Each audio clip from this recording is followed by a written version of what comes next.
आप देख रहे हैं ये देश है हमारा, अमीश देवगन के साथ।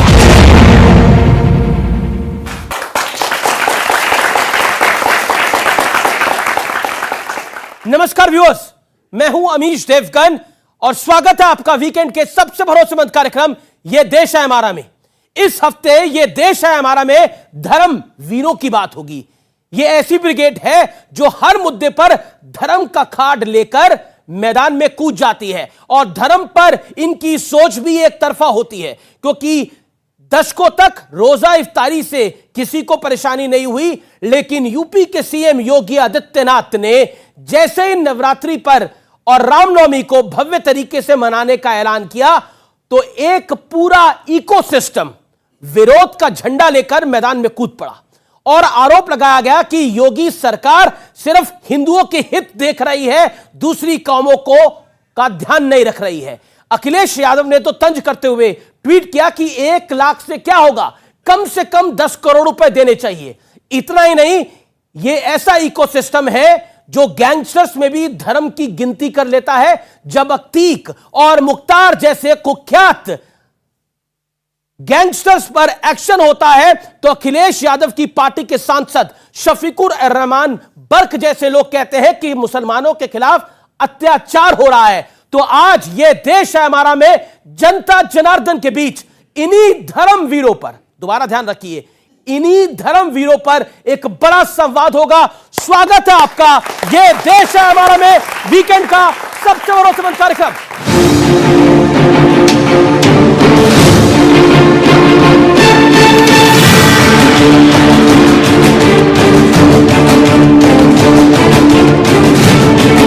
योगी सरकार ने राज्य के हर जिले में रामनवमी और चैत्र नवरात्र मनाने का फैसला क्या किया, एक ब्रिगेड बेचैन हो गई। लोग अपने आप रामचरितमानस का पाठ कराना बंद कर दिया, इसलिए सरकार अपने खर्चे से रामचरितमानस का पाठ कराने के लिए मजबूर हो रही है। ये एक तरफा ऐलान है। तंज कसते हुए अखिलेश यादव ने ट्वीट किया, रामनवमी मनाने के लिए उत्तर प्रदेश के जिलाधिकारियों को 1 लाख रुपए दिए जाने के प्रस्ताव का स्वागत है, पर इतनी कम रकम से होगा क्या? कम से कम 10 करोड़ रुपए दिए जाने चाहिए, जिससे सभी धर्मों के त्योहारों को मनाया जा सके। भाजपा सरकार त्योहारों पर फ्री सिलेंडर दे और इसकी शुरुआत इसी रामनवमी से हो। सरकार 1 लाख नहीं, हम समाजवादियों ने मांग की कि कम से कम 10 करोड़ रुपए जिलाधिकारी को देने चाहिए, जिससे सभी त्योहारों को मनाया जा सके अच्छी तरीके। लेकिन मामला सिर्फ चैत्र नवरात्र का नहीं, गैंगस्टर अतीक अहमद और मुख्तार अंसारी के खिलाफ बुलडोजर वाली कार्रवाई से भी कुछ लोगों को ठेस पहुंची, तो वो धर्म का कार्ड लेकर मैदान में कूद पड़े। मुसलमान को मिटाना चाहते हैं, मुसलमान को खत्म करना चाहते हैं। देश का इतिहास झांके तो पहले भी सरकारी स्तर पर इफ्तार जैसी दावतें होती थी, लेकिन चैत्र नवरात्र को लेकर इस बार इतना हो हल्ला क्यों हो रहा है? तो आज इसी पर होगी जनता के बीच सबसे बड़ी बहस।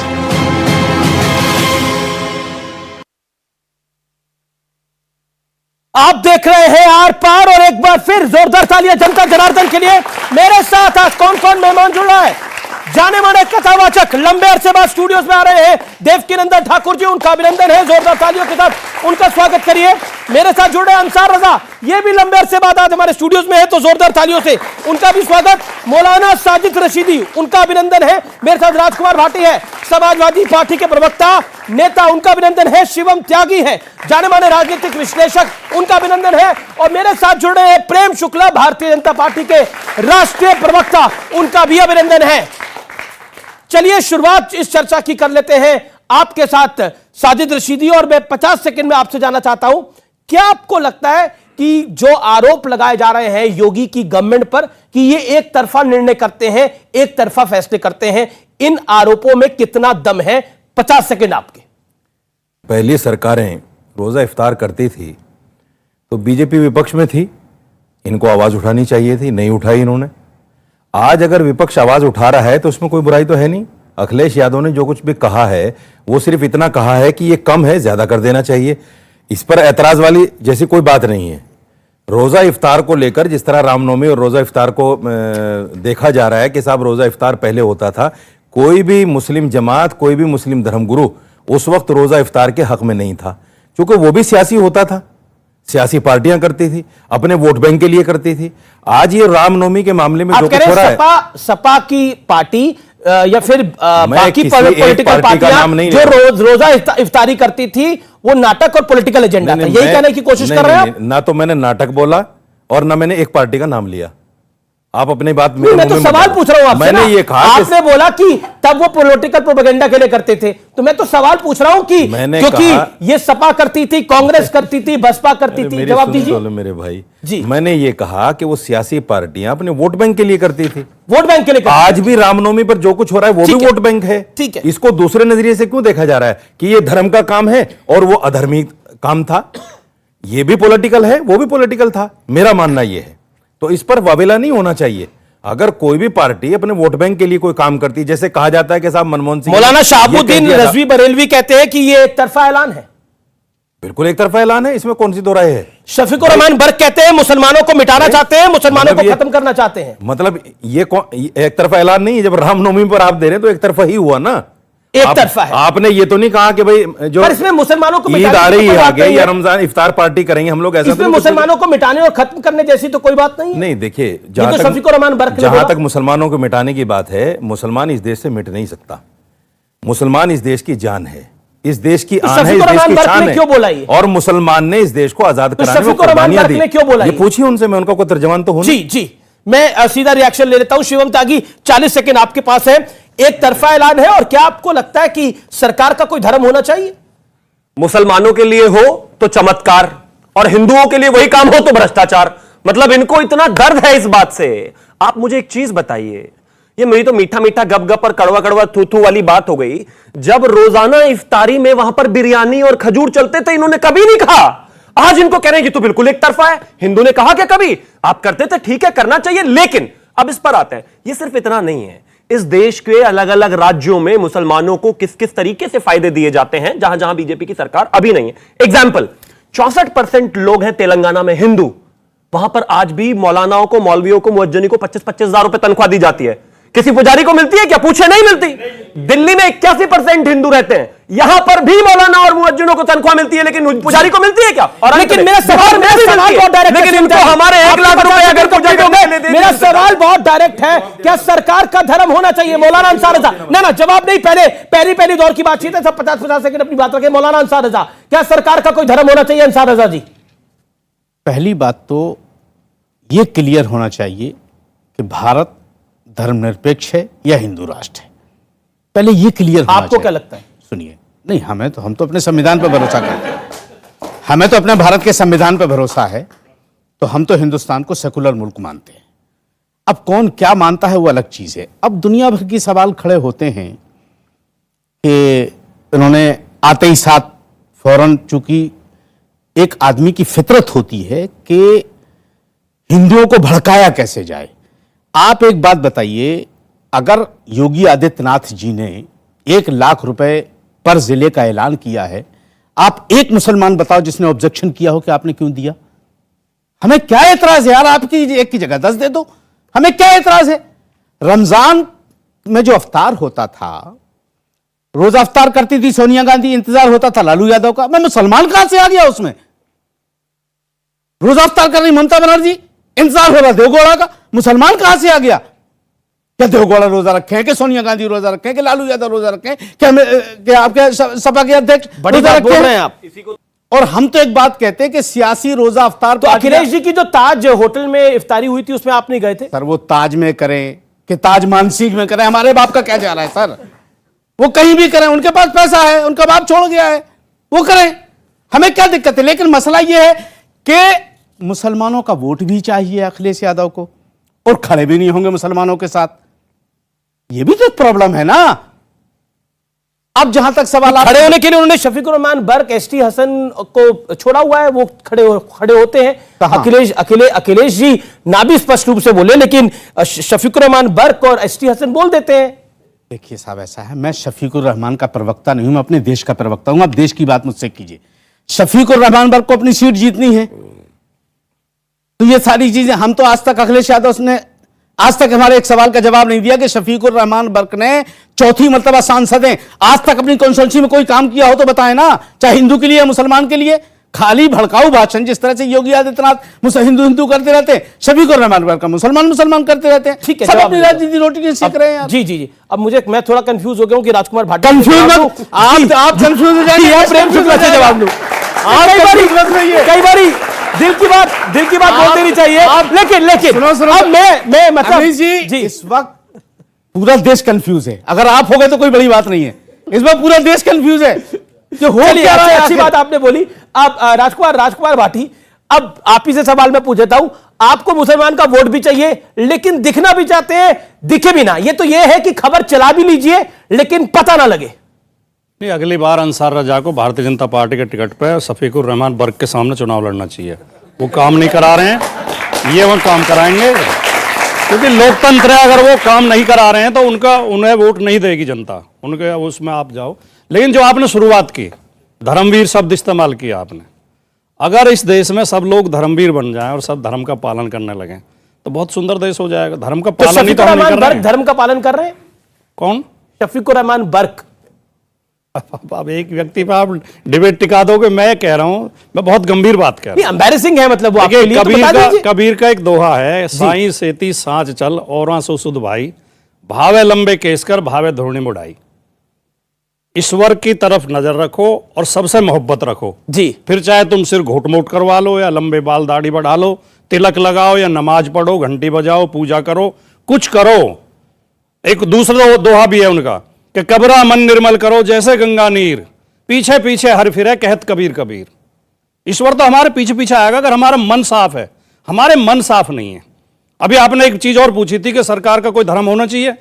सरकार का धर्म होना चाहिए, हर बच्चे को शिक्षा मिले, हर बीमार को दवाई मिले अस्पताल में, हर व्यक्ति की सुरक्षा हो, पुलिस रिश्वत ना ले, सबको चलने फिरने के साधन मुहैया हो, अच्छी सड़कें हो, अच्छी रेल हो, अच्छी बिजली हो, यह सरकार का धर्म है। और कोई सरकार अगर इस धर्म को छोड़ के किसी और धर्म के साथ जा रही है तो इसका मतलब वो धोखा दे रही है लोगों को। नंदन जी के साथ डिबेट को फिर मैं ओपन करूंगा। प्रेम शुक्ला जी सवाल ये है, वो कह रहे सरकार का धर्म होना चाहिए लेकिन हिंदू मुसलमान ना हो, लोगों का कल्याण धर्म हो। निश्चित तौर पर सरकार का धर्म मानव धर्म है, सेवा का धर्म है, राष्ट्र धर्म है, वो होना ही चाहिए और वही सरकार का धर्म है। और सरकारें जब चलती हैं तो संस्कृति और सभ्यता का संवर्धन भी ये सरकार का धर्म है।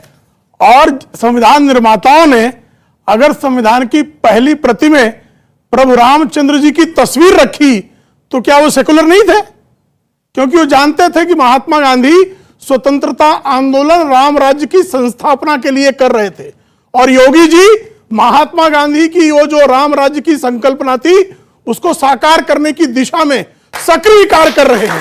तो ये तो यही मानव धर्म है। लेकिन डिसीजन एक तरफा है, यानी नवरात्र मनाया जाएगा, रामनवमी मनाई जाएगी, हाँ? और उसके साथ साथ अतीक और मुख्तार पर कार्रवाई होगी। तो विरोधी कहते हैं कि एक तरफा ही होता है सब कुछ। भाई रामनवमी तो यही प्रेरणा देती है कि दैत्यों का वध होना चाहिए, अनाचारियों अत्याचारियों का वध होना चाहिए। यही तो राम का संदेश है। तो जो दैत्य कुल हैं, जो मानवता के विरुद्ध कार्य कर रहे हैं, उनके विरुद्ध जो है विधि सम्मत संविधान सम्मत कार्रवाई करना, यह तो मानव धर्म है, यह राष्ट्र धर्म है। और योगी जी जो है उस सेवा धर्म का निर्वाह कर रहे हैं, इसके लिए उनकी प्रशंसा होनी चाहिए और पूरा उत्तर प्रदेश कर रहा है। जी, अब मैं देवकीनंदन ठाकुर जी के पास चलता हूं। देवकीनंदन ठाकुर जी, यह सरकार सेकुलर नहीं है, आरोप यह लगता है। क्या आपको लगता है कि अगर रामनवमी के लिए खर्चा सरकार करेगी, अगर चैत्र नवरात्रों के लिए खर्चा सरकार करेगी, तो सरकार सेकुलर कैसे रहेगी? संविधान में तो आप भी बिलीव करते होंगे। उत्तर प्रदेश में आबादी किसकी ज्यादा है? आदमियों की। देखिए, आप जब बोल रहे थे तब हम नहीं बोल रहे थे। आपने सवाल पूछा, नहीं, आपसे तो किया ही नहीं। मैं आपके बीच में कतई नहीं बोल रहा, आपसे तो सवाल पूछा, आपसे किया ही नहीं। वो तो जिसे जवाब आता हो वो दे दे, और कोई दे नहीं रहा था। नहीं, अब जिसे आएगा वही तो देगा। आपके दोहों का उत्तर भी हम उत्तरों दोहे से ही देंगे, आप घबराइए नहीं। उत्तर प्रदेश में सबसे ज्यादा सनातनी रहते हैं। ये गलत तथ्य है एकदम। एक पहले अपनी बात सबसे ज्यादा सनातनी रहते हैं। ठीक है, अपनी बात को रखें, आपकी हाँ, आपने और वो भी रखें। भगवान श्री राम को मानते, भगवान श्री राम को मानते हैं। और भगवान श्री राम कौन है? मंगल भवन अमंगल हारी, द्रवौ सुदर्शरथ अजर बिहारी। वो मंगल को प्रदान करने वाले भगवान हैं। और सनातनियों का जो सबसे बड़ा नववर्ष है, जो प्रारंभ हम लोगों का नववर्ष होता है, वो चैत्र मास के प्रथम नवरात्रि से प्रारंभ होता है। और अगर रामायण जिले जिले में पढ़ाने का कार्य एक मुख्यमंत्री कर रहे हैं, तो रामचरितमानस का जब पाठ होगा तो रामचरितमानस से मनुष्य सीखेगा क्या? कि how to respect our parents, how to respect our society. हम अपने समाज का सम्मान कैसे करें, हम अपने माँ बाप का सम्मान कैसे करें, हम अपने शास्त्रों का सम्मान कैसे करें, हमें किसके आगे, साधु संतों के आगे कैसे बोलना चाहिए, ऐसा गुण कहां से सीखें, ये हमें रामायण सिखाती है। अगर ये गुण सिखाने के लिए रामायण का पाठ उत्तर प्रदेश सरकार जिले जिले में करा रही है, तो जिन्हें सपूत पुत्र चाहिए वो रामायण के पाठ में इन्वॉल्व हो, और जिन्हें कपूत चाहिए वो न जाए। कौन जबरदस्ती थोड़ी कर रहा है। लेकिन मेरा काउंटर सवाल है, स्वामी प्रसाद मौर्य, वो भी आजकल बहुत बड़े धर्मवीर हुए हैं। स्वामी प्रसाद मौर्य कहते हैं कि जब से मैंने रामचरितमानस के खिलाफ बोलना शुरू करा है, अब उसको कोई पढ़ नहीं रहा, इसलिए योगी आदित्यनाथ और बीजेपी चाहते हैं कि सब पढ़े, तो जबरदस्ती पाठ कराया जा रहा है। मैं तो स्वामी प्रसाद मौर्य जी से कहूंगा कि वो भी आजकल बहुत ज्यादा रामायण पढ़ रहे हैं, जब से उन्होंने बोला है, और वो रामायण का पाठ ज्यादा कर रहे हैं। और उनके बोलने के बाद जो बच्चे रामायण का पाठ नहीं करते थे, वो भी ज्यादा करने लगे हैं। आपकी जानकारी के लिए बता दूं जी, जिस समय उन्होंने पहला वक्तव्य रामायण के ऊपर दिया था, मैंने 7 दिन लखनऊ में रह के उनसे मिलने का प्रयास किया। आपके चैनलों को भी बाइट दी कि वो मुझे मिलने का समय दें, मैं उनको बताऊंगा रामायण क्या सिखाती है, पर उन्होंने समय नहीं दिया। क्यों? राजकुमार भाटिया आपके बगल में खड़े हैं, उनकी पार्टी के महासचिव हैं, उन्होंने प्रमोट कर दिया जब से उन्होंने रामचरितमानस के बारे में ये बोलना शुरू करा। मिलवा देंगे इनको आप स्वामी प्रसाद मौर्य जी से। हमारे दरवाजे तो सबके लिए खुले हैं, हम ये नहीं देखते कि सनातन ये नहीं है। 7 दिन सबका स्वागत है। 7 दिन दरवाजे पे बेल बजाते रहे, दरवाजा खुला ही नहीं। टीवी चैनलों में आके दरवाजे खुल जाते हैं। राजकुमार भाटी नहीं, मैं एक टिप्पणी करते हुए बहुत विनम्रता से, मैं अब भी अपनी बात पे अड़िग हूं कि धर्म बहुत बड़ी चीज है, और धर्म के में आस्था हर किसी की होनी चाहिए, और हमें अपने अपने धर्म का पालन करना चाहिए। लेकिन जब धर्म के नाम का हम पाखंड करते हैं और धर्म का दुरुपयोग करते हैं, मैं बताता हूं। अभी 2 वक्तव्य आए। एक तो शुक्ला जी ने दिया कि राक्षसों का वध होना चाहिए, दूसरा उन्होंने दिया कि सनातनी ज्यादा हैं। इसका मतलब राक्षस कौन है और उसका वध कैसे होगा, ये कौन तय करेगा? ये शुक्ला जी करेंगे। राक्षस शब्द संविधान में कहीं है? देते हैं ना, जो दुराचारी वही देते हैं। आईपीसी में दुराचारी देते हैं। दैत्य कौन है भाई? ये क्या करेंगे? जो दुराचारी है, अनाचारी, अपराधी है। नो, होना ही चाहिए। दैत्य एक रेस थी उस समय की? नहीं, कभी नहीं। दैत्य कहीं और से नहीं आते थे, दैत्य हवा में नहीं उड़ते थे भाई। रामचरितमानस को तो बुरा भला कह रहा है, ये बड़ा सवाल है व्यूअर। जिसने रामचरितमानस की प्रतियां फाड़ी, जलाई, जिसने रामचरितमानस के बारे में गलत बात करी, वो कौन है आपकी नजर के अंदर? मुख्तार अंसारी कौन है? अतीक अहमद कौन है? रामचरितमानस और रामायण का मैं बहुत बड़ा समर्थक हूं, और जो अभी ठाकुर साहब कह रहे थे कि मैं उससे बहुत शिक्षा लेता हूं, 10, 20, 50 चौपाई सुना भी सकता हूं। हमारी रामचरितमानस कहती है कि बैरहु न करे न काहूसन कोई, राम प्रताप विषमता को खोई। बैर करे काहूसन कोई। यस, राम प्रताप विषमता खोई, राम कृपा सब नर करही। राम प्रताप शब्द है, राम प्रताप विषमता खोई, सब नर करही परस्पर प्रीति, चलहि निज धर्म निरत श्रुत नीति। यानी कोई विषमता खत्म हो गई है। इमोशन ना हो जाए भाई, ये रामचरितमानस पढ़ रहे हैं। अब ये तो समस्या नहीं, हमारी राय नहीं, प्रमोशन हो गया, हमारी राय नहीं सुनेंगे, हमारी राय नहीं सुनेंगे, प्रमोशन हो गया चलाने वाले का। इन्हें केवल लोगों के अंदर भ्रम पैदा करना, देखो ये है सनातन विरोधी, ये है हिंदू विरोधी। अच्छा, स्वामी प्रसाद मौर्य ने भ्रम पैदा करा नहीं करा? मैंने, मेरी पार्टी ने, मेरे राष्ट्रीय अध्यक्ष जी ने ना तो योगी जी की इस घोषणा का विरोध किया है कि वो रामचरितमानस करा, आपने तो 10 करोड़ देने चाहिए, दुर्गा सप्तशती जी, लेकिन हमारी मांग तो है हमारी जाति जनगणना करा दें, और हमारे 10 करोड़ देने चाहिए, ये 10 करोड़ देने चाहिए। लेकिन मैं एक सवाल लूंगा आगे, ये कह रहे 10 करोड़ देने चाहिए, कम दे रहे हैं आप लोग जी। ऐसा है, इनकी सरकार में 100 करोड़ देते थे, इसलिए 10 करोड़ मांग रहे हैं। 100 करोड़ कितना देते थे पूछिए ना। भाई राम, मैंने तो रिसर्च करी, अब मैं इनके बीच में नहीं बोल रहा। मैंने तो रिसर्च करी है, 1 रुपए नहीं देते थे। नहीं, सुन लीजिए जी, कुंभ का ऐसा आयोजन किया था कि अमेरिका रिसर्च करने के लिए आया वाह, उसने। और इतने लोग इतना मर गए शानदार थे। आयोजन किया। प्रयाग रेलवे स्टेशन पर जो है कुचल कर मारे लोग आजम खान जैसे व्यक्ति को दिया, और उसका दुष्परिणाम आजम प्रयाग खान का में कुंभ में लेक्चर अमेरिका जनता की ने यूनिवर्सिटी सोचा। में हुआ, कितना बढ़िया मैनेजमेंट लेक्चर कैसे देगा किया। वो, जो आदमी उन्होंने गंगा की तारीफ सफाई की। का विरोध कर दिया हो, उन्होंने तारीफ जिसने की कि गंगा इतना- की सफाई का विरोध किया हो, गंगा की सफाई रोक दी हो, और जिस व्यक्ति के जमाने में मुख्यमंत्री होते हुए भी गंगा स्नान करने में श्रीमान अखिलेश यादव को संकोच हुआ, और योगी जी के आयोजित अर्ध कुंभ में डुबक करना है।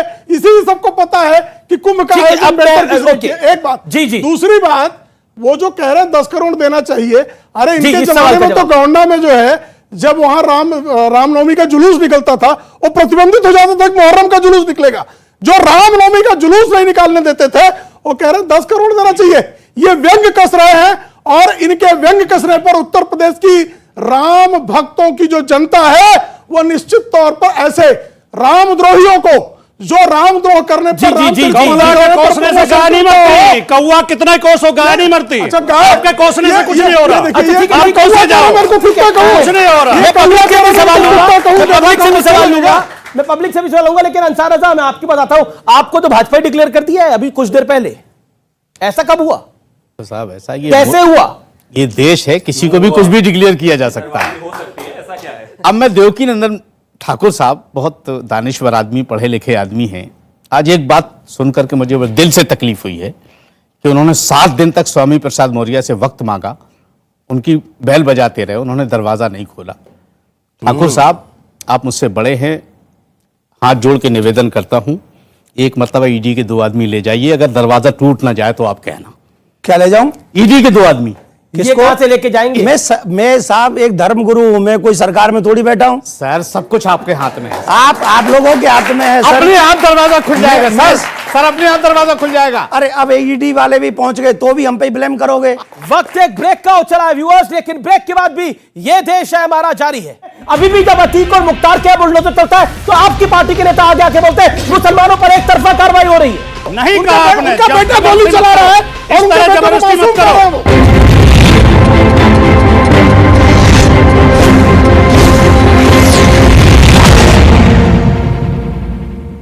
लड़की तेरा नाम क्या है, पूछे वाले पूछे तो बता तेरी पहचान क्या है। तेरा नाम गूंजेगा तो उठेगा एक तूफान, हिलेगी जमीन, मचेगा घमासान। तेरा नाम गूंजेगा जब हर गली हर मकान, देखेंगे फिर गेम तेरी। ये है शुरुआत तेरी, अब हर जुबान पे होगी बात तेरी। देखिए पहला टाटा वुमेन्स प्रीमियर लीग 4 मार्च से जियो सिनेमा पर बिल्कुल फ्री। लंदन में राहुल गांधी के बयान पर बीजेपी का फिर हमला। बीजेपी अध्यक्ष जेपी नड्डा ने बयान को बताया शर्मनाक, कहा माफी मांगे राहुल। कांग्रेस के राष्ट्रीय अध्यक्ष मल्लिकार्जुन खड़गे ने नड्डा के बयान पर किया पलटवार, कहा वो खुद ही राष्ट्र विरोधी हैं और दूसरों को राष्ट्र विरोधी कर रहे हैं, उनके पास नहीं है कोई मुद्दा। कर्नाटक विधानसभा चुनाव के लिए कांग्रेस के केंद्रीय चुनाव समिति की बैठक, 110 सीटों पर उम्मीदवार तय, 20 मार्च के बाद आएगी पहली लिस्ट।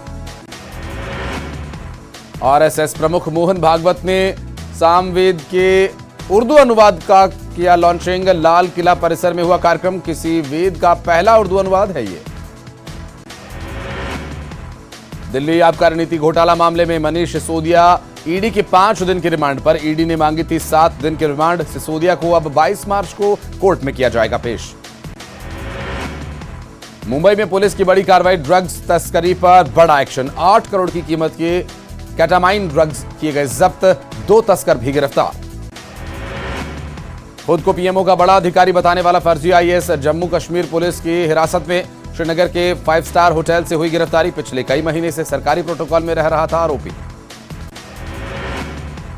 महू मामले में विधानसभा में हंगामा, कांग्रेस और आदिवासी विधायकों ने किया वॉकआउट। नारेबाजी करते हुए कांग्रेस विधायकों की गृहमंत्री के इस्तीफे की मांग। सदन में नरोत्तम मिश्रा का कमलनाथ पर निशाना, पीएम रिपोर्ट आएगी तब स्थिति होगी साफ, किसी के साथ नहीं होने दिया जाएगा न्याय, कहा। दतिया में बोले दिग्विजय सिंह, सदन चलाने की जवाबदारी सत्ता पक्ष की, राहुल गांधी ने नहीं की कोई गलत बात। धार में वीडी शर्मा ने राहुल गांधी पर बोला हमला, देश से झूठ बोल रहे हैं राहुल गांधी, देश से उन्हें माफी मांगनी चाहिए। जबलपुर में 2 दिन की जांच के बाद पूर्व बिशप पीसी सिंह के बंगले से बाहर निकली ईडी की टीम। नागपुर और मुंबई से जुड़े बिशप के तार ईडी ने अभी नहीं किया है मामले का खुलासा। इंदौर में पुरुषार्थ भगवा यात्रा पर पशुपेश पुलिस प्रशासन। पुलिस मुस्लिम इलाकों में निकाल रही यात्रा, पुलिस के सामने सुरक्षा की चुनौती। जबलपुर में नाबालिग की मौत पर बवाल, गुस्साए परिजनों ने किया प्रदर्शन।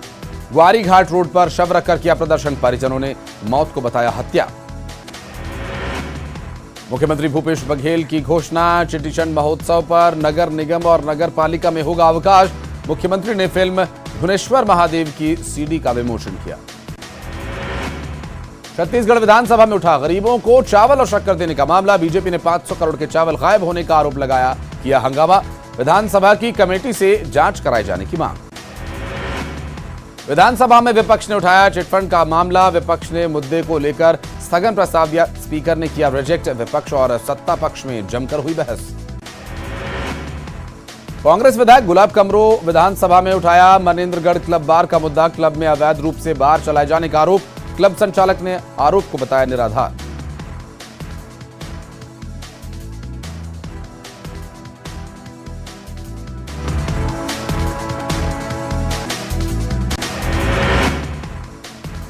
एबीवीपी का हल्ला बोल, मुख्य मार्ग से शराब दुकान हटाए जाने की मांग। पुलिस कार्यकर्ताओं के बीच जमकर हुई झूमाझटकी।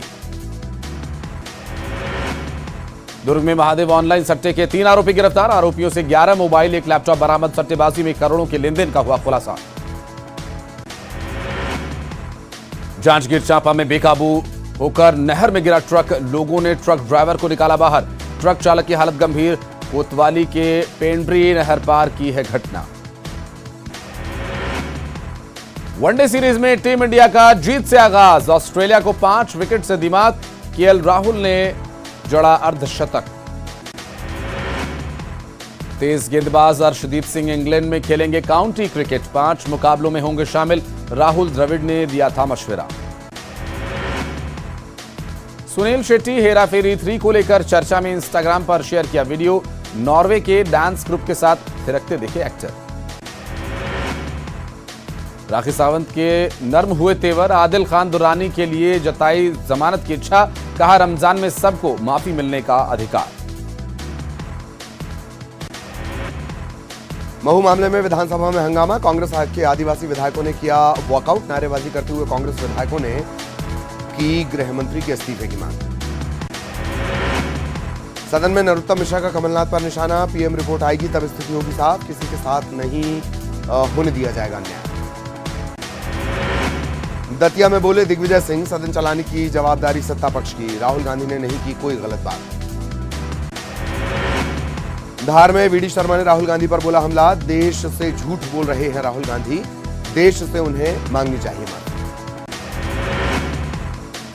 जबलपुर में 2 दिनों की जांच के बाद पूर्व बिशप पीसी सिंह के बंगले से बाहर निकली ईडी की टीम। नागपुर और मुंबई से जुड़े बिशप के तार, ईडी ने अभी नहीं किया है मामले का खुलासा।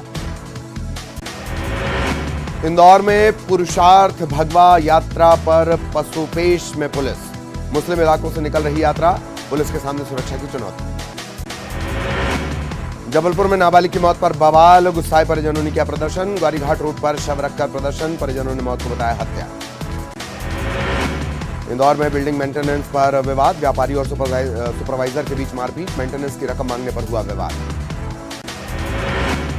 बालाघाट में बस में लगी भीषण आग, बस पूरी तरह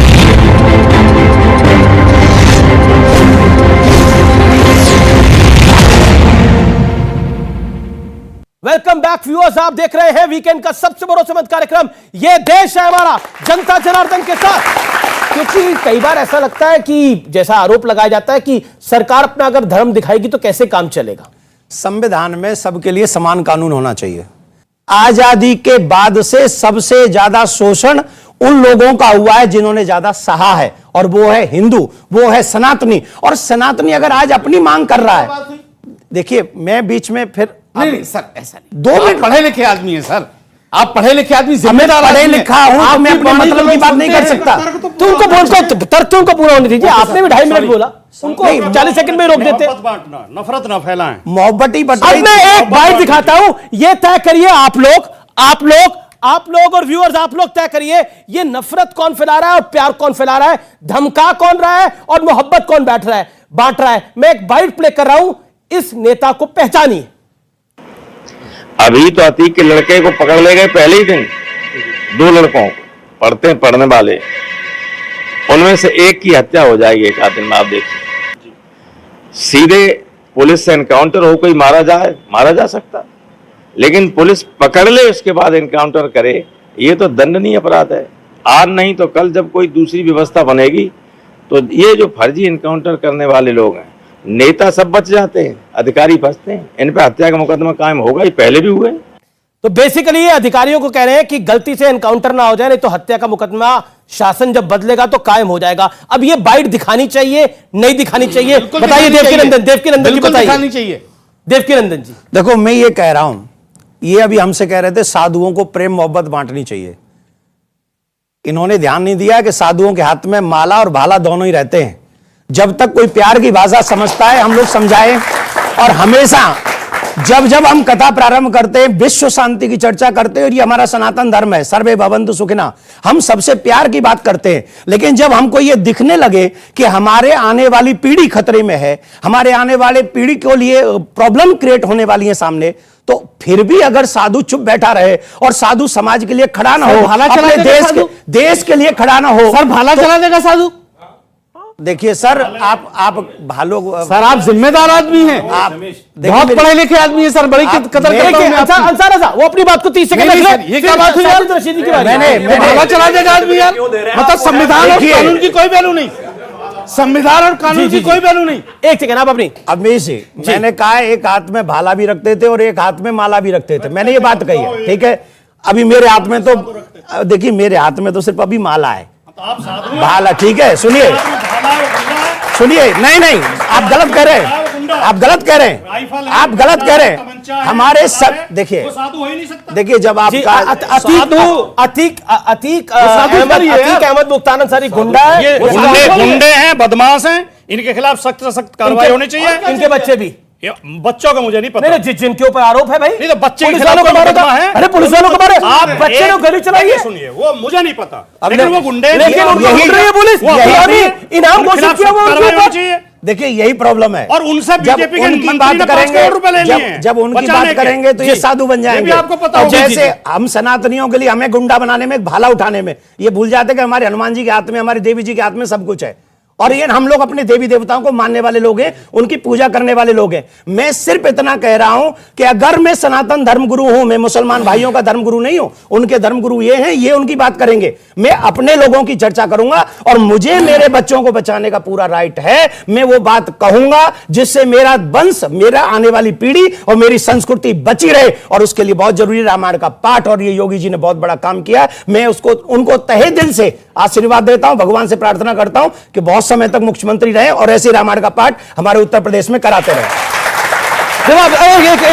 रशीदी साहब कह रहे हैं, रशीदी साहब कुछ कह रहे थे बड़े दिनों से, बड़ी देर बाद आ रहे हैं, फिर ऑडियंस के पास जा रहा हूं, सवाल आ रहे हैं कई सारे। देखिए जी, देवकीनंदन ठाकुर जी की उम्र करीब मेरे हिसाब से 40 से ऊपर ही होगी। नहीं, 45 है। कोई पढ़ाई 45 है, उम्र बता रहा है तो पॉइंट पे आ जाओ भाई, उनका क्या है वो बता देंगे। सुनो, ये जोक का मैदान नहीं है, यहाँ कॉमेडी नहीं हो रही है, थोड़ा सा सुन लो। उसके लिए भी कला चाहिए। मैं इसलिए कह रहा हूं कि सरकारें पहले भी थी और ये संत पहले भी थे, लेकिन वाणी ऐसी नहीं थी संतों की जैसी आज है।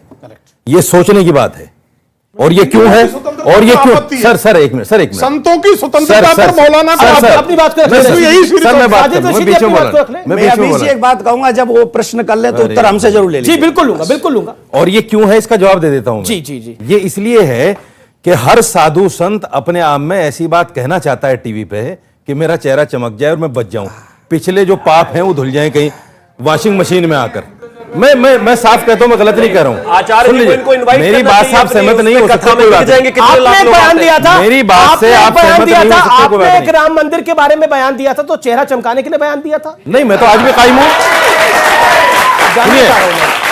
आपने पीछे एक बयान दिया था, आपने एक और पीछे बयान दिया था, जिसके ऊपर काफी सारा बवाल मचा, क्या चेहरा चमकाने के लिए दिया था? उस पर कायम हूं आज भी। मेरे खिलाफ FIR हो गई, चेहरे चमकाने के लिए दिया था। मेरे खिलाफ 2 FIR हो गई, एक सहारनपुर में हो गई राम मंदिर को लेकर, एक सोमनाथ को लेकर गुजरात में हो गई, मैं कायम हूं उस पर आज। ओके ओके, मैं कोई भय की बात नहीं कर रहा हूं, मैं सच बात कह रहा हूं। और मैं तो मतलब अभी ये राम मंदिर बन गया है, लेकिन 100 साल बाद कुछ और भी हो सकता है, 50 साल बाद कुछ और हो सकता है। और डंडे की चोट कहूंगा। मेरा जवाब सुन ले। मैं भड़काने की बात नहीं करता। 2000 बोल रहे हैं कि 50 साल बाद राम मंदिर रहेगा नहीं रहेगा, मैंने नहीं कहा, भड़काने की बात नहीं कर बोल रहे हैं आप। मैंने नहीं कहा कि 50 साल बाद मंदिर नहीं रहेगा। मेरी बात सुनिए, ये गलत कह रहे हैं आप। 2014 से पहले FIR हुई आप लोगों को कहने की वजह से। 2014 से पहले मोदी सरकार नहीं थी। देवकी नंदन ने तब भी विशाल जन सैलाब को इकट्ठा किया था अपनी सनातन परंपरा को जिंदा रखने के लिए। 2017 से पहले योगी सरकार नहीं थी जब कुंभ का आयोजन हमारे माननीय उस समय मुख्यमंत्री अखिलेश यादव जी थे। मैं अपने कथा पंडाल से लेकर संगम तट तक 1 लाख लोगों को लेकर गया था राम मंदिर के निर्माण के लिए और सुप्रीम कोर्ट को अर्जी देने के लिए गया था। तब मैं टीवी पे अपना चेहरा चमकाने गया था। तब तो योगी सरकार नहीं थी, तब तो मोदी सरकार नहीं थी। रही बात चेहरा चमकाने की, भगवान ने मेरा चेहरा इतना चमका रखा है कि आप जैसों को 100 जन्म लग जाएंगे उन चेहरा चमकाने में। मेरी आयु सुनिए जी, क्योंकि डायरेक्ट अटैक मत करिए ना मुझे, सुनिए ना, आपकी बात थोड़ी कर रहा हूं। मेरी बात सुनिए सर। अरे आपकी बात थोड़ी कर रहा हूं। मेरी मैं तो सारे साथ 5 साल के बाद चमक रहे हो आप। 5 साल से पहले कौन साधु था सामने, बताओ, एक का नाम बताओ। मतलब आप कह रहे हैं कि मोदी योगी के आने के बाद, एक सेकंड, आप कह रहे हैं मोदी योगी आने के बाद साधु संत अब बोलने लगे हैं। सर आपने जैसे कहा कि वाणी, जैसे कि आपकी वाणी साधुओं की वाणी ये नहीं होनी चाहिए और साधु को हक नहीं है भाला रखने का, तो सर क्या हम कब तक पालघर जैसे हत्याकांडों को देखते रहेंगे जहां एक साधु मरमरता बिल्कुल इस तरीके से मार दिया जाता है, उसकी हत्या हो जाती है। तो सर आप भी अगर सेल्फ डिफेंस सीखेंगे तो भाला या बंदूक आपको भी चलानी पड़ेगी। जी, किसी मुसलमान को देखा आपने भाला रखे हुए या चाकू रखे हुए? हम भी सेल्फ डिफेंस करते हैं, रखा है किसी को? ये देश का संविधान जिसकी इजाजत देता है वो रखे, भाले की इजाजत नहीं है। भाले की इजाजत जो है ये फूंक मार के करते हैं, हथियार थोड़ा रखते हैं। जी, अगला सवाल बोलिए, इस तरफ से लेते क्या सवाल है? खड़ो सर मेरा सवाल उन सर से है। उन्होंने अभी कहा कि जो संत जो हैं, जो अपना शस्त्र को साथ में रखते हैं, जो त्रिशूल रखते हैं, भाला रखते हैं, वो गुंडे हैं। तो जो पांडवों और कौरवों को, जो परशुराम जी का नाम लो साथ में, जो परशुराम जी थे जिन्होंने क्षत्रिय कुल का नाश कर दिया, जो द्रोणाचार्य जी थे जिन्होंने पांडवों और कौरवों को एक तरीके से शिक्षा दी, वो सब गुंडे थे आपकी नजर में? नहीं, एक तो आपने मेरे शब्दों में फेर कर दिया। नहीं कर दिया आपने। त्रिशूल का तो नाम ही नहीं आया था। अरे त्रिशूल का तो नाम ही नहीं आया था। फरसा न फरसे का आया। अरे भाला और फरसा सब सस्ता है। जवाब दे रहा हूं आपकी बात का। त्रिशूल एक धार्मिक चिन्ह है, फरसा भी धार्मिक चिन्ह है। सिख लोग हमारे कृपाण रखते हैं। मैंने ऐसा नहीं कहा जैसा आप पेश कर रहे हो। वो दूसरे लहजे में कह रहे थे कि एक हाथ में माला रखते हैं, एक हाथ में भाला रखते हैं, यानी कि प्यार से भी बात करते हैं, लेकिन मारने की जरूरत पड़ेगी तो मारेंगे भी। मैंने केवल ये कहा, सुनो मेरी बात, साधु और असाधु की पहचान उसकी वाणी, उसका कर्म, उसके आचरण, उसके चरित्र से ही होती है। व्यवस्था टाइम वेस्ट से नहीं होती। नहीं वेस्ट से नहीं होती। अब आप बीच में बोल रहे हैं, समय और अब आप बीच में बोल रहे हैं।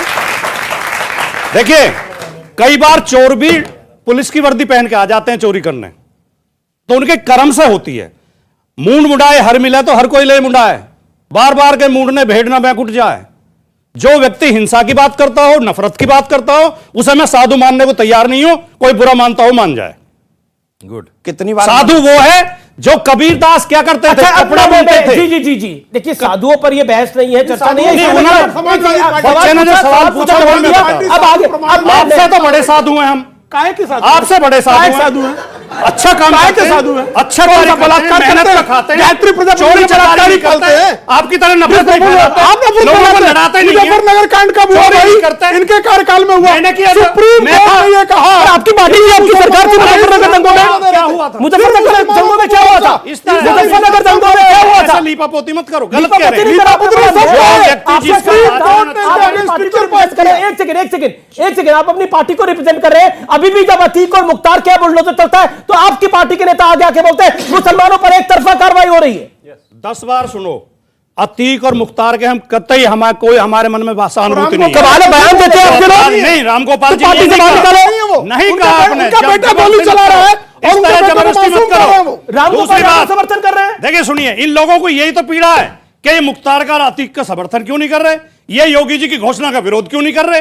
अरे हम क्यों करें? सांसद शफीकुर रहमान बर्क समाजवादी पार्टी के वरिष्ठ नेता, वो कहते हैं बुलडोजर की कार्रवाई जुल्म है, योगी सरकार मुसलमानों को निशाना बनाकर जुल्म कर रही है। ये नफरत कौन फैला रहा है? दोनों बातें सही है। कैसे?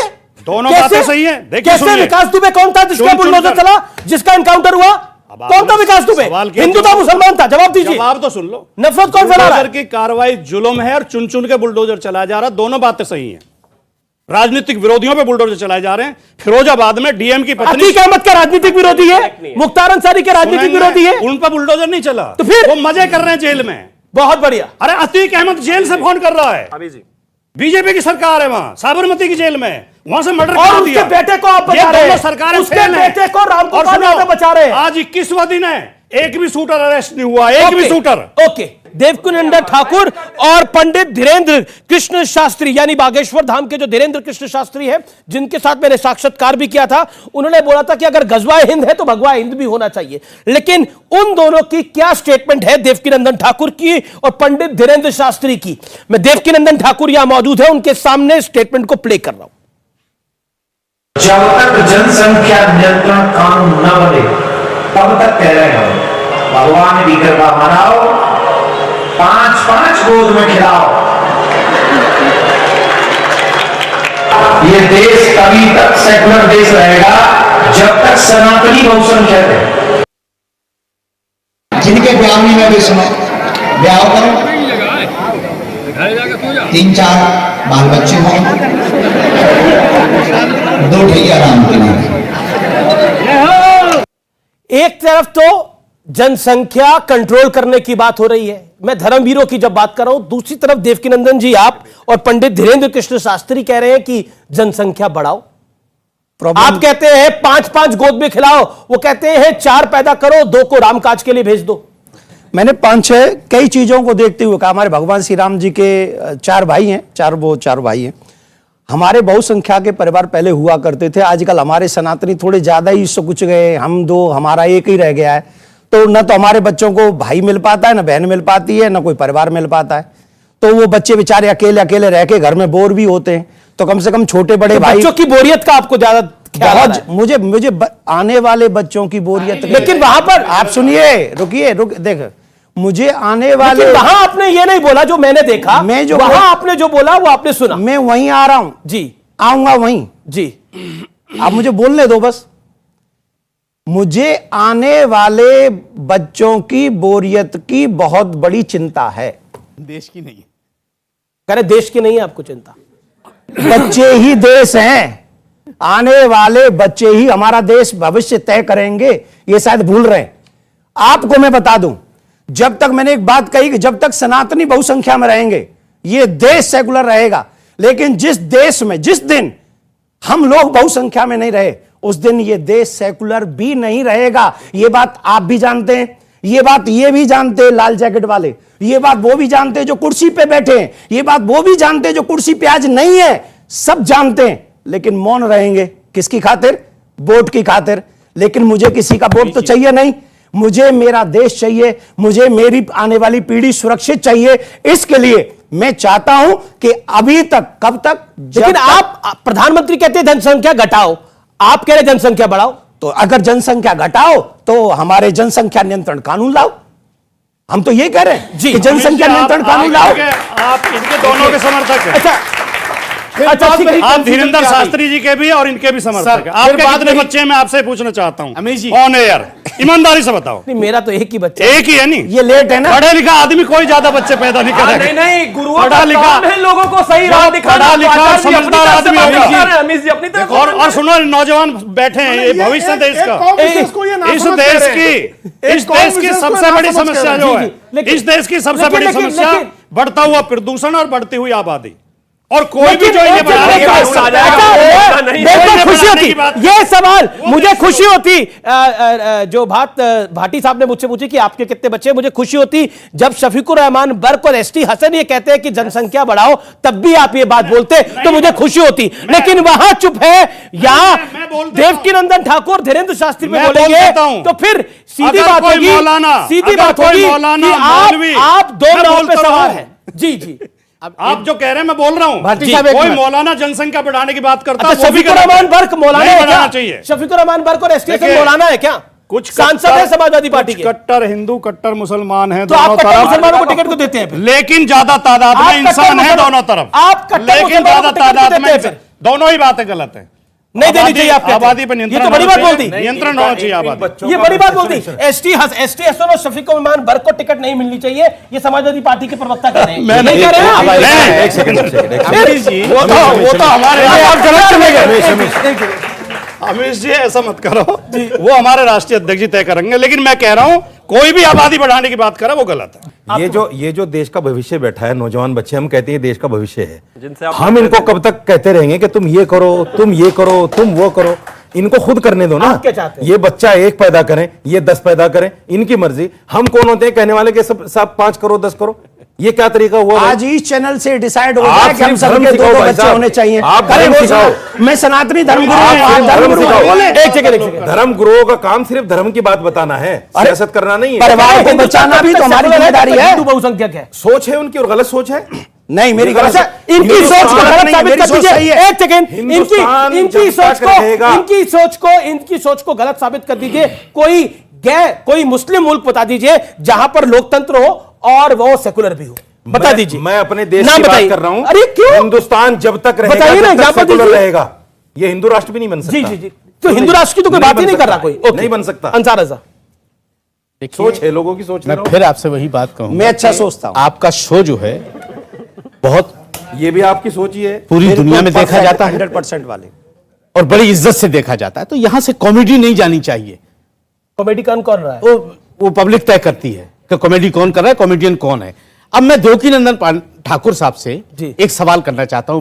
मेरे बड़े भाई, एक बात बता दीजिए, अगर मोदी सरकार, योगी सरकार अगर कानून लाती है 2 बच्चों का, तो आपके इस बयान का क्या होगा जो आपने दिया है कि 5-5 गोद में खिलाओ? ओके, जवाब दीजिए देवकीनंदन। देखिए, अगर मोदी सरकार, मेरा पूरा बयान यही है कि जब तक जनसंख्या नियंत्रण कानून ना आ जाए, जब तक बच्चे पैदा करते रहो, तब तक 5-5 बच्चे गोद में पैदा करते रहो। अरे अब देखो, बीच में अब जवाब नहीं देंगे, इशारा कर रहा हूं। अरे क्यों कर रहे हो? मैं कर लूंगा जो कुछ करना है।